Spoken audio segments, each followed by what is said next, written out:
주제가 반복되는 것들이 있고요. 그 서로 내러티브와 내러티브를 연결해가는 방식인데요. 내러티브는 법과 다르게 이거 맞아, 이거 틀렸어 이 말을 잘 하지 않습니다. 그 뉘앙스로 깨달아 가도록 하는 즐거움이 있는 건데, 가령 아담과 하와가 선과 악의 지식의 나무를 보고 취하여 먹었다 이렇게 표현하죠. 근데 이 패턴들을 하나님의 아들들이 사람의 딸들을 보고 취하였다. 유다가 한 여자를 보고 취하였고 동침했다. 이런 식으로 묘사하거든요. 유사한 단어들을 또 혹은 주제를 반복해서 그러니까 하나님의 아들들과 사람의 딸들의 길과 아담과 하와의 타락의 길이 같고, 유다가 지금 아담과 하와가 타락했던 그 길로 가고 있다라는 말을 지금 잘못 가고 있어 라고 말하지 않고 이런 단어들을 반복하면서 이거 아담 아니었어? 이렇게 느끼도록 하는 거죠. 내려간다는 말도 마찬가지예요. 유다가 아버지를 떠나서 가나안 땅 아둘람으로 내려가고 이렇게 표현되어 있어요. 아까 보았던 누구죠?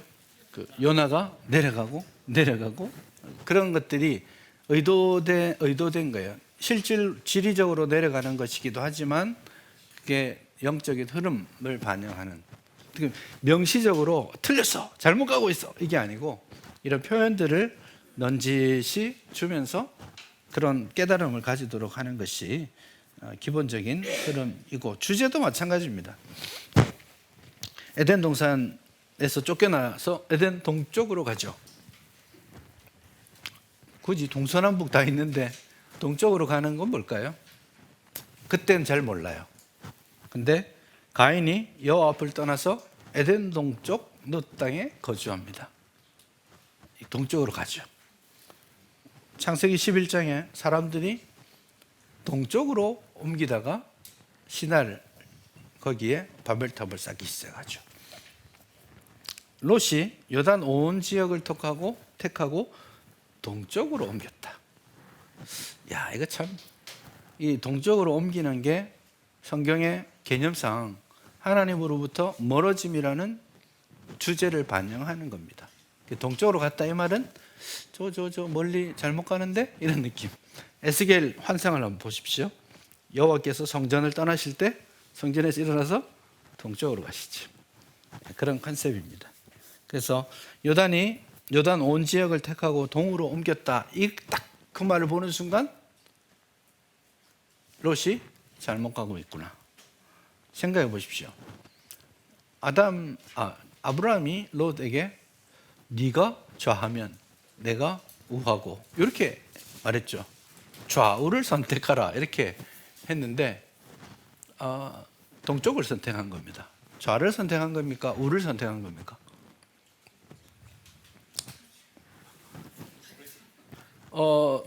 좌우는 절대적인 게 아닙니다.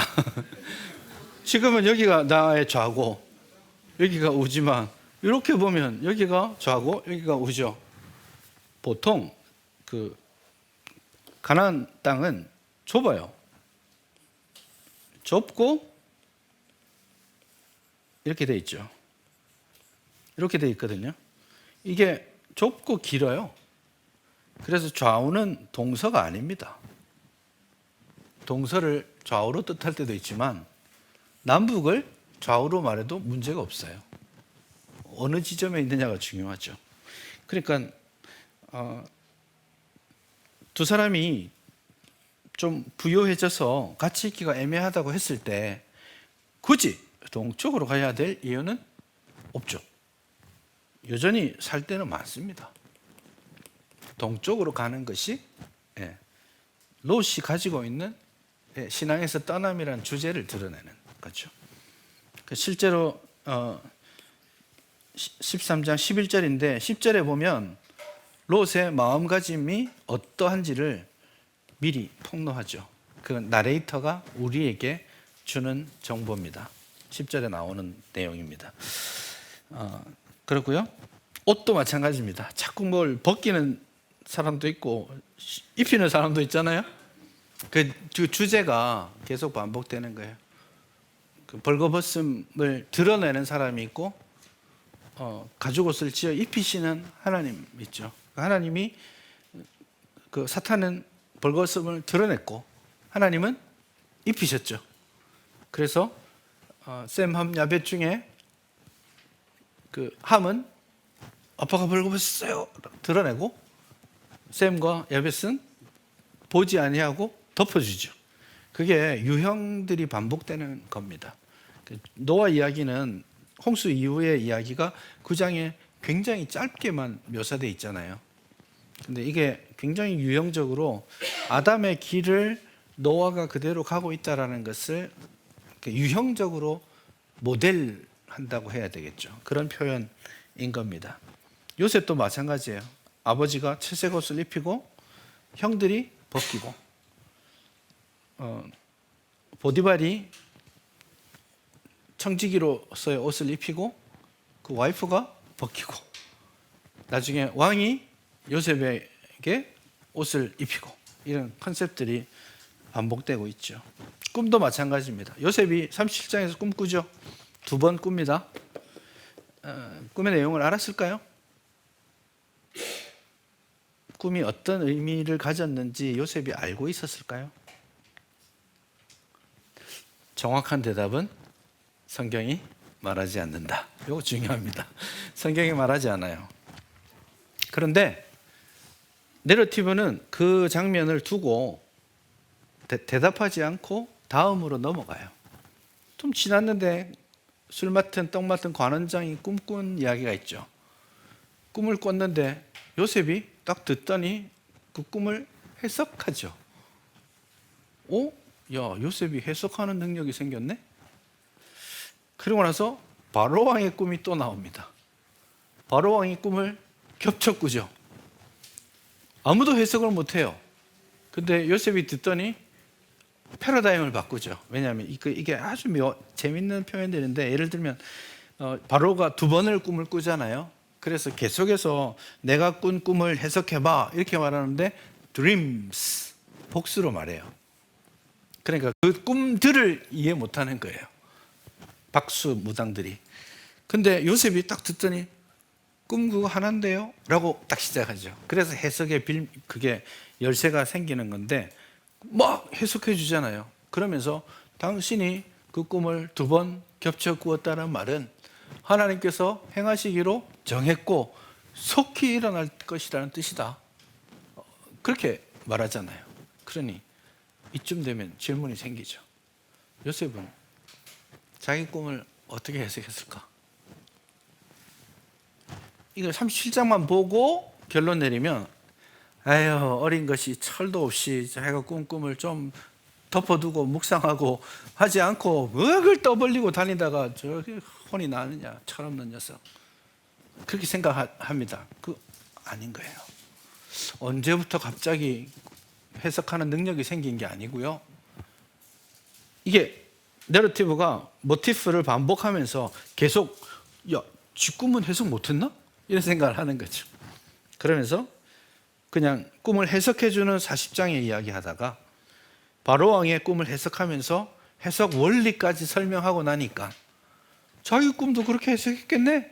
라는 결론에 거꾸로 가는 거죠. 그래서 요셉이 37장의 요셉이 철이 없어서 떠벌리고 철이 없어서 형들의 잘못을 그 아버지에게 고하는, 이걸 고자질이라고 번역하는 면제. 고자질이란 말은 뉘앙스가 안 좋은 거죠. 그래서 37장의 요셉을 철없고 뭘 모르는 아이로 느끼게 되는 거예요. 근데 그렇지 않다라는 말을 요셉 이야기가 지나가면서 계속해서 뒤에 거를 지나온 꿈의 이야기며 지나온 요셉의 행동을 정당화해 가고 있죠. 왜 말을 했을까요? 바로 왕의 꿈의 관점에서 보자면 왜 말을 했어요? 자기 꿈에 대해서? 이거는 2번 겹쳐 꿨잖아요. 이거는 하나님이 하시기로 정했고 속히 행할 거예요. 그러니 빨리 말해야 돼. 철없는 거예요? 좀 달라질 수 있죠. 그리고 37장에서 형들의 잘못을 아버지에게 고하죠. 그거를 고자질의 개념으로 생각하면 곤란합니다. 예를 들어서 형하고 있는데 아버지가 떡을 하나씩 먹어라 이렇게 했는데 형이 하나 반을 먹어버렸어요. 그래서 아빠, 형이 내 거 반 뺏어갔어. 이렇게 하면 좀 고자질의 성격이 좀 있죠. 근데 형이 아버지 없는 사이에 옆집에 도둑질을 해왔어요. 그러면 고자질하면 안 돼. 의리를 지켜야지. 이게 맞습니까? 말하는 게 맞습니까? 그렇죠. 뭔가를 잘못을 말하는 거는 그 잘못의 경중의 차이가 있는 겁니다. 그렇죠. 근데 여기서 37장에서 그가 그들의 잘못을 아버지에게 말했다 이렇게 번역하고 있는데 그 잘못이란 말이 창세기에서는 굉장히 선명하게 사용되는 용어인데 여기서 잘못이라고 번역했어요. 잘못이란 말은 evil입니다. 악. 이제 잘못을 악이라고 번역하고 나면 어때요? 말해야지. 아버지한테 말해야죠. 약속의 집안에 막 가나안의 문화가 들어오고 있고 죄악이 들어오고 있는데 요셉은 그걸 지키고 싶은 열망이 있는 거죠. 해석에 따라서 매우 달라질 수 있습니다. Anyway, 어쨌든 그런 이 모티프가 반복되면서 요셉의 꿈에 대해서 재해석할 수 있는 것들을 계속해서 주고 있다는 것 보고요. 시간이 없지만 telling and retelling, 정말 재미있는 겁니다. 반복의 기술이 있습니다. 보세요. A가 B에게 X에 대해서 말합니다. 자, 그림 그려지시죠? A가 B에게 X에 대해서 말합니다. B가 그걸 듣고 C한테 가서 내가 들은 이야기 해줄게 하고 X에 대해서 말합니다. 자, 여기에 똑같은 X가 있죠? 같을까요? 다릅니다. 그거를 반복이 일어날 때 눈을 탁 뜨고 어디가 같지? 어디가 다르지? 그거 한번 연습해 보세요. 사사기 13장 여호와의 사자가 마노아의 아내에게 말합니다. 보라, 네가 본래 임신하지 못함으로 출산하지 못했으나 이제 임신하여 아들을 낳으리니 어쩌고 저쩌고 보라, 내가 임신하여 아들을 낳으리니 그의 머리에 삭도를 대지 말아라. 태에서 나옴으로부터 아버지 하나님께 바쳐진 나시림이 될 것이다. 구원하기 시작하리라. 굉장히 길게 말했죠. 이 여인이 요약하는 기술이 있습니다. 그거를 짧게 요약합니다. 자, A가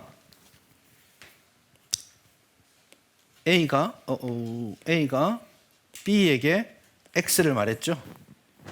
자, B가 C에게 내가 들은 거 말이야, X인데 하고 말하죠. 그럼 X가 다르다고요. 그가 내게 이르기를 보라, 내가 임신하여 아들을 낳으니 이제 포도주와 독주를 마시지 말며 어떤 부장도 먹지 말라. 괜찮죠? 요거 반복한 거죠. 그 다음에 임신하여 아들을 낳으니 그의 머리에 삭도를 대지 말아라. 이 말 합니까? 안 하죠? 꽤 중요한 주제 아니에요? 삼손에게 머리 삭도를 대지 않는 거 굉장히 중요한 주제죠. 내러티브를 이끌어가는 중요 주제인데 하지 않습니다. 그 다음에 나시린이 됨이라 했죠. 그 다음에 이거 중요한 주제인데 그가 블레셋 사람의 손에서 이스라엘을 구원하기 시작하리라. 구원 주제잖아요. 핵심인데 이 아이는 태에서부터 그가 죽는 날까지 나시린이 될 것이다. 없어요. 그 마노아의 아내가 굉장히 중요한 걸 빼먹었어요. 그러니 나중에 이 아버지 어머니가 이 아들을 어떻게 나시린으로 키웠을지 의문스럽죠. 그리고 내러티브는 이 반복에 계속되는 내용과 빠진 내용이 있고 들어가는 내용이 있습니다. 하나님의 사자는 그가 블레셋 사람의 손에서 이스라엘 구원하기 시작할 거야 라고 말했는데 그가 죽는 날까지 나실인이 된다라고 말하죠. 죽는 날까지 나실인이라는 말은 말하지 않았던 거죠. 자기가 덧붙인 말입니다. 그래서 여기서 이스라엘의 구원과 삼손의 죽음이 연결될 수 있겠구나라는 암시를 이 반복의 기술을 통해서 말한 것을 다시 말하면서 보여주죠. A가 B에게 X에 말하고 A가 C에게 X에 대해서 말합니다. 아까 봤죠? 보디발의 아내가 종들에게 X에 대해서 말했고 기다렸다가 아내가 남편에게 X에 대해서 말하는데 뉘앙스가 달라지고 있죠. 마찬가지입니다. 그런 패턴이고요. 그리고 A가 B에게 말한 것을 C가 D에게 옮기는 수가 있습니다. 이삭이 몰래 에서를 불러서 사냥해와 축복할게 이렇게 말하죠. 그거를 주워 들었다가 리브가가 야곱에게 전달하잖아요. 이거는 반복이 아닙니다. 리브가의 의도가 들어가 있는 메시지 전달이 되겠죠. 어쨌든 그런 식으로 사실은 그런 거 있을 때 이렇게 한번 체크해 보세요. 똑같이 반복하는 건 뭐지? 체크해 보시고 반복하지 않는 건 뭐지? 바꾼 건 뭐지? 뺀 건 뭐지? 요 질문하시. 보세요. 이삭이 에서한테 이렇게 말합니다. 내가 이제 늙어 어느 날까지 죽을지 알지 못하니 그런즉 내 기구 곧 화살통과 활을 가지고 들에 가서 나를 위하여 사냥하여 내가 즐기는 별미를 만들어 내게로 가져와서 먹게 하여 내가 죽기 전에 내 마음껏 내게 축복하게 하라. 어떤 느낌이 있어요? 이삭의 마음에 충만한 건 뭐예요? 나죠. 예. 그냥 반복되는 게 아니에요. 그래서 그런 것들은 지금 홀라당 빼먹고 있는데 대신에 리브가가 야곱에게 말합니다. 형에게 내가 들으니 여기까지는 아무것도 아니에요. 이 긴 이야기를 이렇게 말합니다. 나를 위하여 사냥하여 가져다가 별미를 만들어 내가 먹게 하여 죽기 전에 여호와 앞에서 내게 축복하게 하라. 보세요. 사냥에 대한 이삭의 마음이 진심이 느껴지십니까? 내 기구 그 화살통과 활을 가지고 들에 가서 이렇게 얘기하면 야곱이 헐 난 못하는데요 라는 생각이 들었겠죠. 그래서 리브가가 그 말 싹 다 빼고 그냥 사냥하여 라고만 말합니다. 그리고 별미도 내가 즐기는 거다라고 말하지 않습니다. 더 중요한 건 뭐냐면 내가 죽기 전에 내 마음껏 너에게 축복하게 하라 이렇게 돼 있지만 죽기 전에 뭐라고요?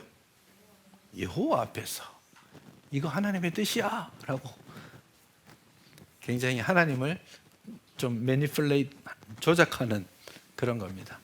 이게 리브가가 야곱을 설득하기 위해서 자기가 들은 것을 그냥 반복하지 않고 자기의 의도에 맞춰서 이렇게 수정해서 전달하고 있는 거죠. 그런 거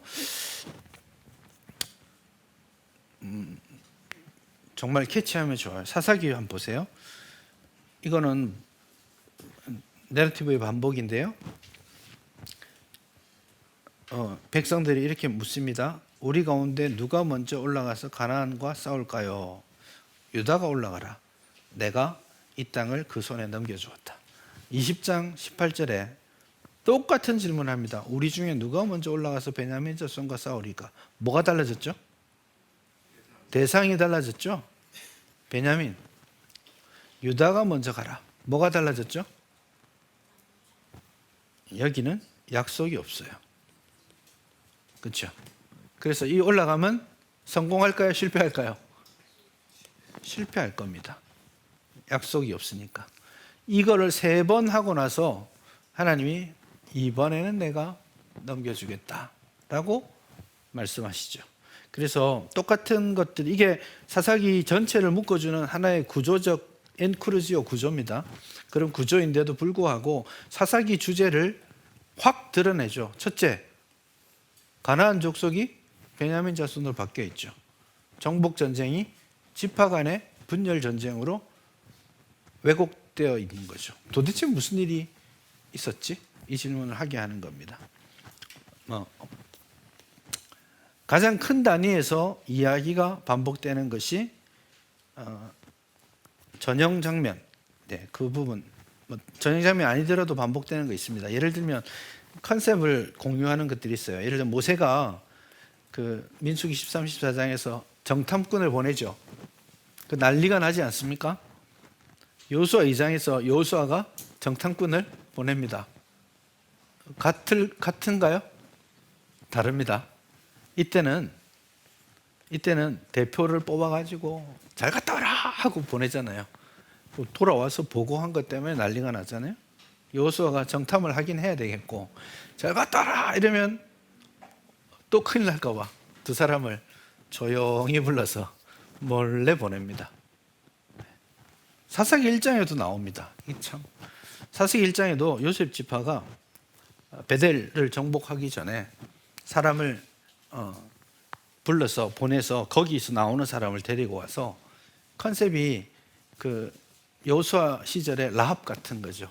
너 들어가는 입구를 가르쳐주면 너 살려줄게. 이러면 라합이 그래서 살고 백성이 되고 하잖아요. 근데 요셉 지파도 똑같이 하고 있거든요. 그러나 이 세계가 다 다릅니다. 목적과 방향이 많이 다릅니다. 같지 않아요. 그래서 이런 차이들, 반복이 일어날 때 반복이 일어나네 캐치하는 거 중요하고요. 그 반복은 뭐가 달라졌지? 이것도 중요합니다. 그래서 똑같은 반복이라는 것을 보면서 내러티브의 연속성을 느끼고 달라진 걸 보면서 각 패세지에서 강조하고자 하는 메시지가 어떻게 달라지는지를 보여주는 거죠. 그 대표적인 것이 전형 장면입니다. 여러분 아까 12장, 20장, 26장이 문맥에 따라서 주제가 달라진다라는 말씀을 드렸었잖아요. 그런 컨셉들이 전형 장면 안에 나옵니다. 전형 장면이 좀 낯설 수는 있습니다. 아주 쉽게 말하면 장면이 아주 전형적인 장면이 반복되는 겁니다. 예를 들어 보자면 아브라함도 이삭도 어디 외국에만 나가면 아내를 여동생이라고 속이잖아요. 어디서 같이 교육받은 것처럼. 그 장면이 주는 그 당시 사람들과 말하지 않지만 공유하는 정보, 계속성의 정보가 있습니다. 우리도 이 전형성은 드라마나 이런 데 다 나옵니다. 여러분 무슨 멜로 드라마 보면요. 한 2, 3편 안 보고 한 2주 후에 봐도 내용 알아요. 그렇죠? 얘랑 사랑하는데 얘가 또 끼어들고 또 얘가 또 끼어들고 뭐 삼각관계, 사각관계 돌아가다가 뭐 그런 거 아니에요. 멜로 드라마. 공포 드라마, 공포 영화다. 뻔하죠. 전형적인 장면이 있습니다. 첫 장면 막 달빛 물이 잔잔하고 달빛이 너무 아름답게 부서지고 그래서 한 주인공이 한 사람이 너무 아름다움에 취해가지고 그 앞에 쫙 수영해요. 그럼 어떻게 될까요? 그 조용하고 평화로운데 갑자기 음악이 나오면서 밑에서 확 땡깁니다. 이게 클리셰죠. 전형적인 장면입니다. 유치한데 그거 또 나와요. 항상 그래요. 근데 그게 전형 장면이거든요. 꼭 주인공이 아닌 사람은 뭐 공포물에서 도망가면 꼭 이렇게 사람 없는 막다른 골목으로 가지 않아요? 거기서 죽고 막 그러잖아요. 전형적인 장면들이에요. 근데 그 어떤 사람이 막 갔는데 막다른 골목이에요. 제가 죽겠구나 생각했는데 갑자기 으아 하면서 막 벽을 타고 올라가서 넘어가면 오 쟤는 뭐지? 쟤는 뭐지? 주인공인가? 이런 생각하는 거죠. 아침 물에서 막 땡겼어요. 아 죽었구나 이런 생각하죠. 처음에 나오는 그 사람 주로 엑스트라 아니에요? 죽었구나 생각했는데 물에 피가 막 이렇게 끝나나 싶은데 갑자기 한 사람이 팍 올라와가지고 막 발버둥 치면서 나왔잖아요. 그러면 무슨 생각해요? 죽을 사람이 안 죽었네? 주인공인가? 그게 전형 장면이 전형성, 클리셰를 보이면서 말하고 있어요. 대화하고 있는 거죠. 장면을 통해서 감독하고 보는 사람, 관객이 그래, 맞았어, 내가 예상대로 가는 거야 하는데, 그 장면이 똑같지 않게 반복되는 걸 보면서 이렇게 가는 거야? 라는 신선함을 주는 거죠. 그래서 전형 장면은 비슷한데 다르게 가는 거예요. 근데 이 비슷한데 다른 걸 모르면 왜 비슷한 이야기를 같이 해놨지? 같이 묶어서 이해하면 되겠네? 라고 생각하는 건데 완전히 틀리는 거죠. 안에 여동생 이야기만 있는 거 아니에요. 여러분, 우리 옛날 우리 드라마 같은 데 보면 남자와 여자가 처녀총각이 몰래 사랑을 나눌 때 주로 어디로 가요? 아시네, 물레방앗간. 뭐 자세히 묘사하지도 않아요. 그냥 막 영희와 철수가 뛰어가다가 막 물레방앗간 문 탁 열리고 문이 닫히고, 그리고 화면은 물레방아가 싹 돌아가는 거로 끝나요. 그러면 다 알아요. 설명하지 않아도, 말하지 않아도 어떤 일이 있는지 다 느끼죠. 그게 일종의 전형성입니다.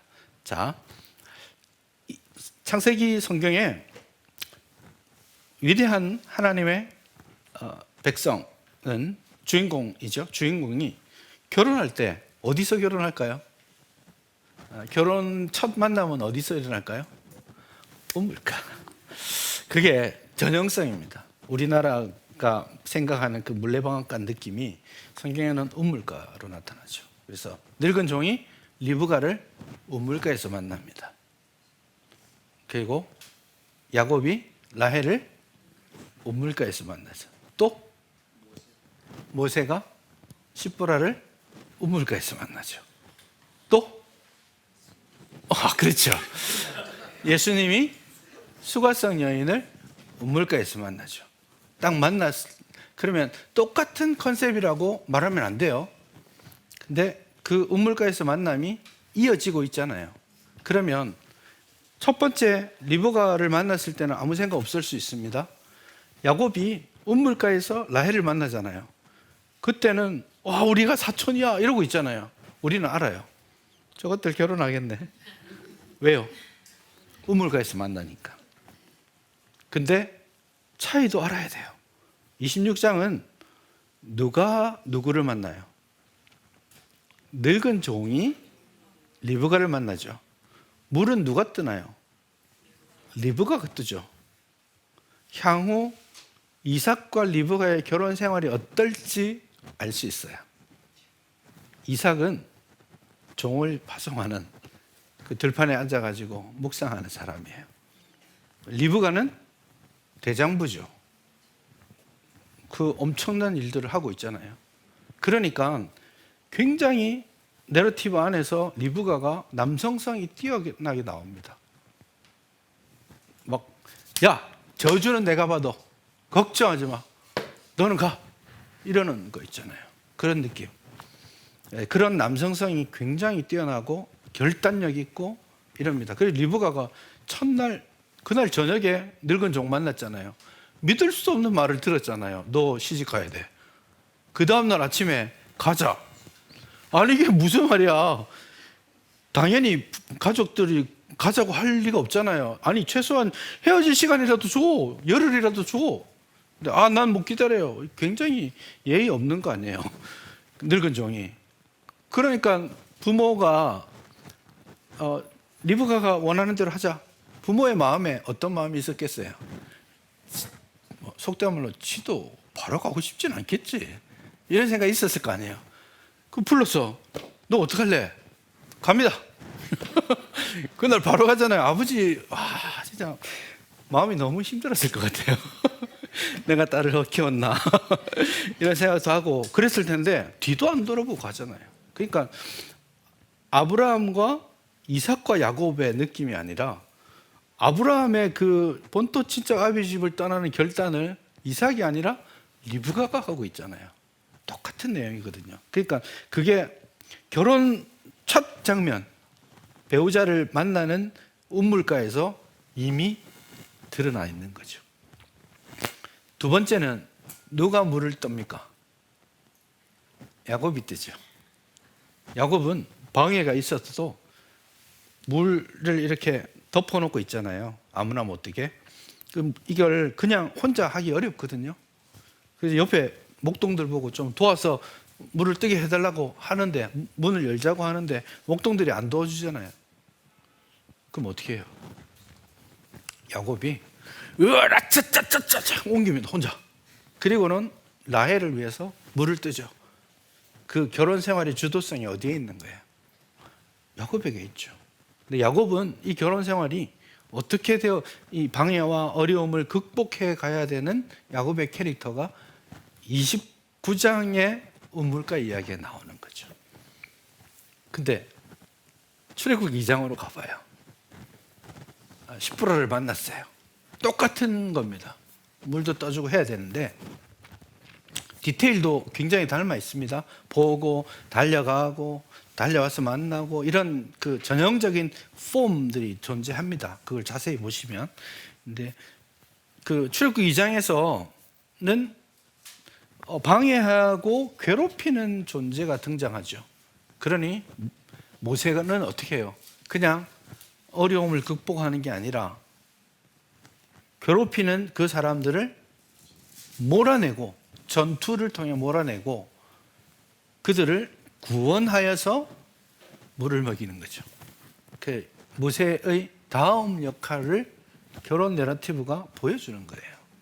그러니까 이게 똑같은 이야기가 반복되는 것 같지만 매우 다르게 전개되고 있어요. 하나의 공유되는 어떤 장면의 반복, 흐름의 반복, 이런 것들을 공유하고 있지만 계속해서 어떤 주제가 반복될 뿐만 아니라 변이, 차이점들을 계속 만들어내면서 이 내러티브가 여기서는 다르게 해석되고 또 다른 강조점을 가지도록 하는 것이죠. 그런 내용들이 뭐 결혼 문제도 있고, 또 위대한 족장의 아내는 다 불임이죠. 사라도 불임이고, 리브가도 애 못 낳고 나중에 낳지만요, 라헬도 불임 때문에 고생하고, 한나도 불임으로 고생하고, 엘리사벳도 불임으로 고생하고, 불임의 모티프들이 위대한 하나님의 일꾼들이 태어나는 과정에 불임이란 모티프가 반복적으로 일어나잖아요. 그러니까 불임이란 모티프가 딱 한나가 아기 못 낳잖아요. 아기를 딱 낳았어요. 와, 이제 대단한 애들 되겠네. 진짜 하나님의 위대한 구원을 이루겠구나. 기대감을 우리에게 주는 거죠. 그게 내러티브가 반복되면서 클리셰처럼 독자들과 소통하고, 거기에서 나타나는 차이점들을 가지고 이번에는 어떻게 전환되겠구나 하는 그런 걸 하게 되죠. 그래서 이런 전형 장면들이 성경에 꽤 여러 차례, 특히 이제 창세기, 출애굽기 이쪽에 꽤 여러 차례 나오고 있고, 제가 이제 공부하고 하기를 한 게 이 부분입니다. 그래서 그 부분에 대해서 조금 더 깊이 있는 연구를 통해서 좀 하고 싶은 마음이 있었는데, 아시다시피 요즘 목회가 바쁩니다. 그래서 그런 학문적 머리는 거의 잘 안 돌아가는 편이죠. 어쨌든 그런 전형 장면들이 크게 말하자면 큰 내러티브가 반복되도록 하는 그런 부분이 되겠습니다. 제가 이거 다 하지 못하는 부분이니까 아까 원장님께서도 말씀하시고 한 부분이 있어서 요거를 제가 PPT는 PDF로 해서 드릴 테니까 또 혹시 더 하실 때 좀 참고가 되시면 좋겠다 싶습니다. 시간이 많이 가긴 했지만 마지막 한 가지를 하자면 우선 내러티브를 통해서 생동감 있게 신선하게 말씀에 접근하고, 또 한편으로는 내러티브에 대한 센스를 키워가고, 그리고 그 센스를 좀 우리 주일학교나 혹은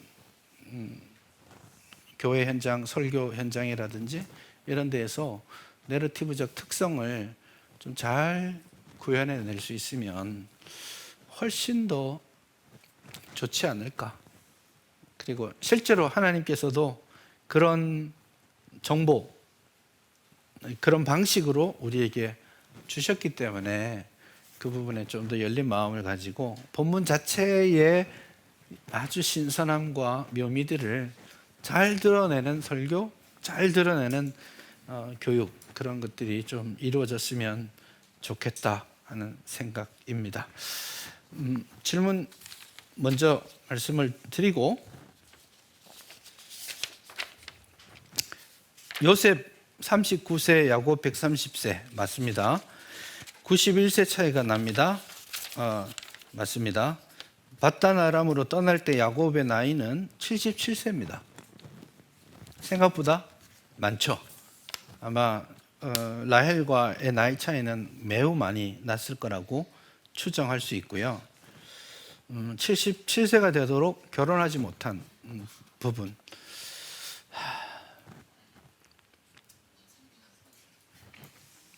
근데 무리가 없겠느냐라고 했는데 거기까지인 것 같습니다. 거기까지가 성경이 말하고 있는 바이고,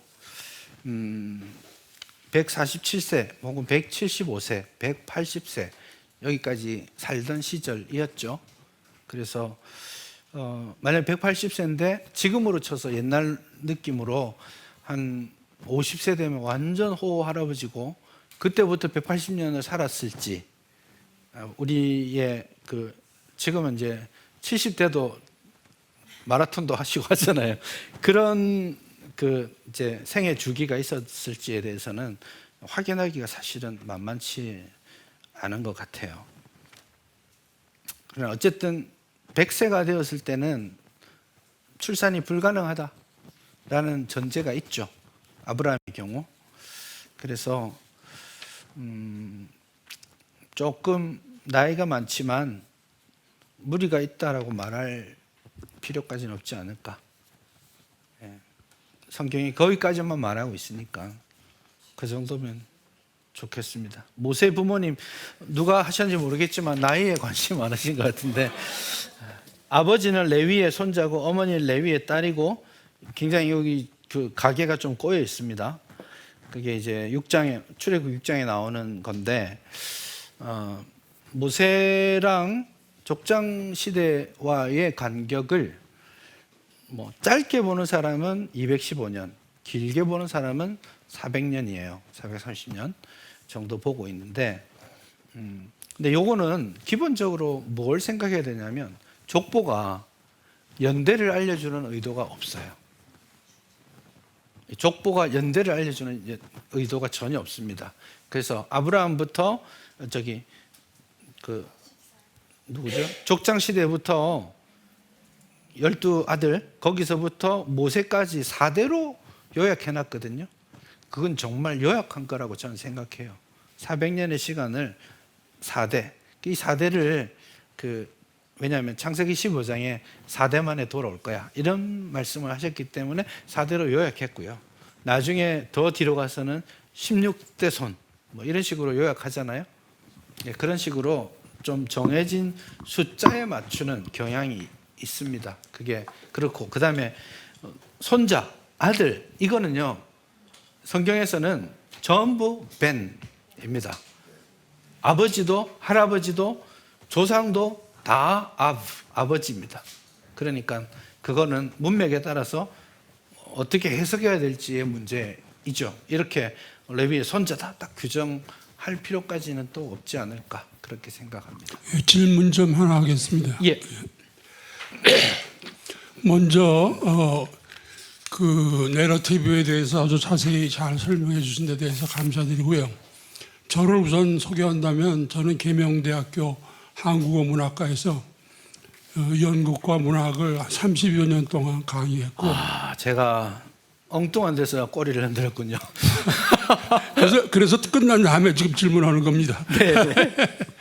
그래 했고 뭐 신학 공부도 여기 뭐 목사 된 지가 한 10년이 좀 넘었고 7년 8년 설교했고 여기 열린 아카데미에서 성경 공부도 우리나라에서 하면 우리 안상호 장로님 아주 훌륭하신 분이 돼가지고 우리나라 성경 66권의 한국의 최고의 권위자라고 하는 분들 전부 모셔다가 7년 동안 강의를 했는데 저는 한 번도 빠지지 않고 다 들었습니다. 근데 네. 그거는 제가 자랑하기 위해서 말하는 것이 아니고 아직 신학적 감각이 조금 있다는 것을 가지고 말하려고 그러는 거예요. 네. 지금 말씀하시는 그 내러티브에서 제일 제가 보기에는 그러니까 내러티브 기법이라고 그러는데 우리나라 지금 교수님이 신학 교수님이나 목사님들이 내러티브 기법이라는 말을 많이 사용해요. 근데 내가 보기에는 그건 문학적인 기법이고 이제 오늘 말씀하신 것도 소설 분석하는 기법이고 서양 사람들은 리터러리 스터디라고 그냥 쓰는데 한국 신학자들은 먼저 번에 우리 박철희 교수님도 와서도 내러티브 뭐 그런 기법이라고 그러고 우리 계명대학 시대에 쓰는데 여기서 제일 중요한 게 구조 분석입니다. 네. 그것은 이제 아리스토텔레스부터 올까 있는데 그러니까 이 성경 전체에 대한 구조를 분석하고 난 다음에 계속 분석해 나가는데 연구 구조적 분석에서 제가 뭐 코로나부터 지금 뭐 하고 있는 작업이 성경에 대한 연구학적 분석이에요. 그래서 첫 번째 것이 구조인데 저는 5부 구조로 해서 발단, 상승, 절정, 하강, 대단원을 이렇게 본다면 네. 성경 전체는 모세오경이 발단이고 구약에서 모세오경을 뺀 것이 상승부고 절정은 사복음서고 하강은 서신서고 대단원은 요한계시록이다 이렇게 봤어요. 이것은 제가 문학적인 감각으로 30년 이상 강의한 거 그것도 있는 거고 또 하나 지금 내가 자랑처럼 얘기한 것처럼 신학에 대한 공부도 잘 기억은 못하지만 하느냐고 해서 그런 감각도 조금 있다는 것을 말씀드리기 위해서 이렇게 공부했다는 걸 얘기하는 거예요. 제 네. 자랑하기 위해서 말씀하는 거예요. 그리고 또다시 이 모세오경 구약 나머지 부분 다 또 5부 구조로 이렇게 나눠서 예를 들면 시간이 없으니까 간단히 앞에 모세오경만 얘기하면 발단이 창세기고 상승부가 출애굽기고 절정이 레위기고 하강부가 민수기고 대단원이 신명기고 그래가지고 절정의 부분에 있는 게 레위기에 있는 게 제가 보기에는 레위기 11장 44, 45 레위기 19장 2절 레위기 20장 17절에 있는 내가 거룩하니 너희가 거룩하라 이것이 모세오경의 저는 주제라고 생각해요. 두 번째 전에 우리 열린 아카데미에서 김혜건 교수가 오셔서 모세오경 강의를 했는데 그때 제가 질문했어요. 모세오경 가운데 그 핵심 주제가 나는 그 내가 거룩하니 너희도 거룩하라 이 말이라고 생각하고 나는 뭐 아마추어지만 당신은 평생 모세오경을 공부했으니 어떻게 생각하냐 했더니 윤리학적으로 보면 그렇게 말할 수 있다는 거예요. 그리고 신명기의 주제도 그렇게 말하시는데 그 시간이 없으니까 짧게 얘기해요. 그러가서 전부 또 그다음에 구약 나머지도 오부구죠. 예수님도 오부구죠. 서신서도 오부구죠. 요한계시록도 오부구죠. 이렇게 전부 나눠봤을 때 핵심적인 게 지금 말했던 내가 거룩하니 거룩하라고 예수님에 있어 중요한 것은 예수님의 말씀과 삶과 아까 칭호도 말씀하셨는데 칭호라든가 자기 선언 이 세 가지에서는 말씀에는 산상수훈의 황금률 그다음 삶에서는 십자가와 부활 칭호에서는 구원자 예수 그리스도 그리고 지금 구약 전체 유대교적으로 얘기한다면 내가 거룩하니 이렇게 해가지고 그것도 다시 5부 구조로 나누는 거라서 최소한도 각 권을 66권을 다 5부 구조로 이렇게 나눠보면 그런 가운데서 오늘 강의하신 것을 말씀하시면 너무나 빛날 것 같아요.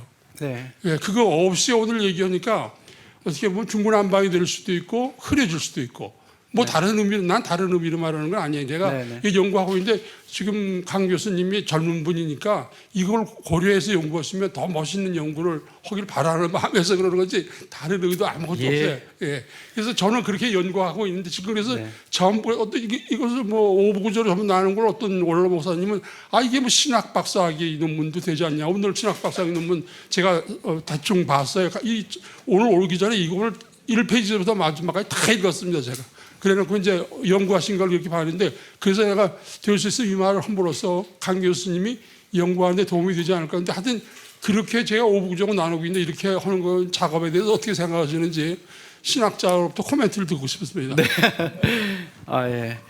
그 구조 저는 사실 성경에 구조가 있다라는 거 분명하고 성경 전체가 어떤 구조를 가지고 있는지를 탐구하고 그 틀 안에 이제 작은 단위들의 위치를 찾는 것이 대단히 중요하다고 생각하고요. 그래도 스트럭처를 제가 여기서 전혀 말하지 않았던 이유는 스트럭처는 사실은 보고 싶은 사람이 보고 싶은 대로 보는 경향이 있습니다. 그렇기 때문에 내가 오부 구조를 볼 거야 하면 그렇게 다 보입니다. 근데 내가 카이아스틱 스트럭처로 성경을 볼 거야 이러면은 그걸로 책 한 권 쓰는 사람이 있습니다. 그래서 구조는 내가 이런 구조를 염두에 두고 본문으로 들어가면 그 본문에서 나오는 주해가 아니라 내가 원하는 구조를 본문에 짜는 그런 오류가 있을 수도 있습니다. 그래서 구조를 찾는 건 대단히 중요하지만 구조는 각각의 책 혹은 성경 전체가 가지고 있는 구조를 찾고자 하는 열망이 필요하지 내가 원하는 구조를 여기서 찾을 수 있을까라고 하는 거는 조금 해석학적으로 접근의 우선순위가 저랑은 조금 다르지 않나 이런 생각 듭니다. 네. 네. 또 혹시 질문 있으시면 그럼 일단 강의 마치고 제가 질문 하나 하겠습니다. 질문 어디? 예. 네. 그 혹시 내러티브 읽기의 한계가 있다면 혹시 어떤 것이 있을지 궁금하고요. 또 이 내러티브 독법과 함께 구비했으면 좋을 것 같은 성경 독법이 있을까 한번 여쭤봅니다. 크게는 내러티브의 관점으로 읽기를 원하면 반대로 말하자면 시를 어떻게 읽을 건가 깊이 있게 고민하셔야 됩니다. 이 두 가지를 같이 소화하면 너무 좋을 텐데 둘 다 사실은 덩치가 큰 일이긴 합니다. 그래도 사실 한글 성경 시편 봐도 이게 시인지 산문인지 안 나타나거든요. 이게 돈의 원리입니다. 엔터를 쳐서 시로 만들어야 되는데 엔터를 치면 페이지가 늘어나고 페이지가 늘어나면 책값이 늘어나야 되니까 두꺼워지고 뭐 그런 게 한계가 있어서 그런지는 모르겠지만 우리나라에서 내러티브 읽기도 중요하지만 시를 시로 읽고 그 시적 센스를 가지고 시편부터 해서 예언서도 대부분 시잖아요. 그런 것들을 같이 연구하는 거 되게 중요하고 좋게 장르 읽기를 말씀하시는 그렇죠. 거죠? 예. 장르 크게 두 가지가 큰 틀이니까요. 그리고 내러티브의 한계가 있느냐 이렇게 물으신다면 그 한계를 보고 싶긴 합니다. 끝까지 가서 여기까지가 한계구나라고 느끼고 싶긴 한데 그러나 저는 내러티브 연구 자체가 한계가 있다기보다는 겸손해야 된다고 생각해요.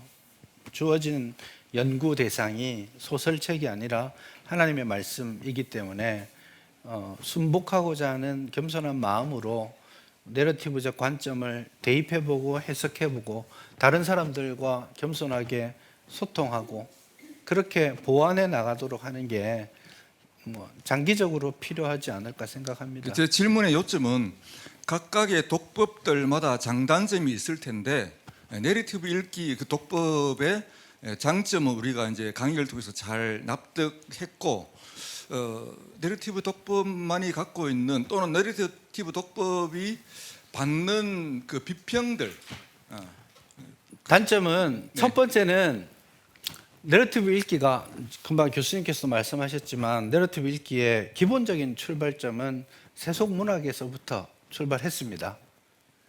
그래서 그 부분에 대해서 내러티브 읽기를 하는 사람들이 신앙 없이 하는 사람 많습니다.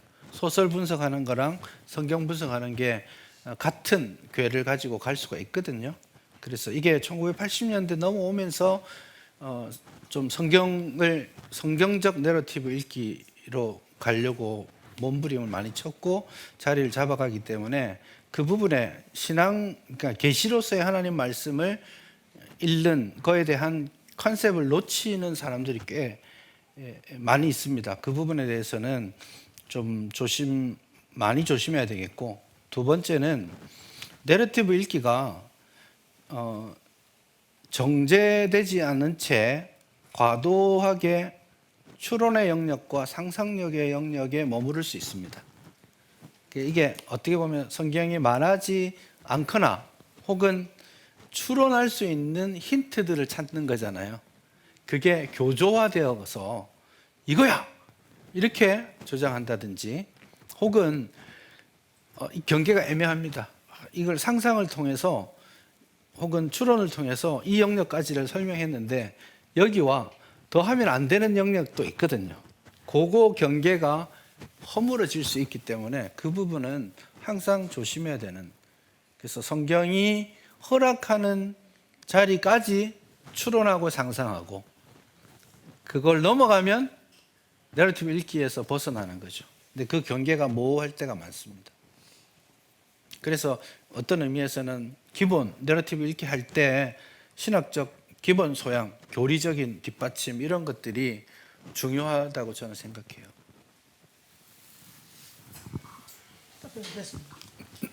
예, 그러면 기도로 하나님 아버지, 감사와 찬양을 드립니다.